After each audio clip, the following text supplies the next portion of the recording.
So hello guys, and in this video you will learn how to just add a tick mark to something in Microsoft Word. For example, I have this small table, and in this table I have to pick this candidate option. This says candidate tick appropriate one, and I need to just tick this option, but I need to do it in the soft form. So all I have to do is just come to this insert command, and in this come to the symbols command, and you see the tick right here, but it is here because I recently used this. So if I need to find it first, just like you have to come to the the more symbols command, and in here comes to the font area and just go to the Windings, Windings, Windings. Now just come down a little and you will see that there is a tick mark here. So just insert this tick mark here.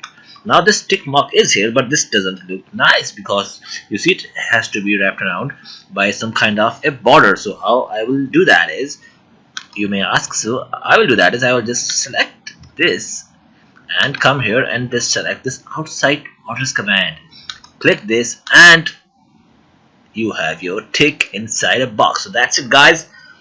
That's the video, and please subscribe to this channel for more amazing content, and thank you.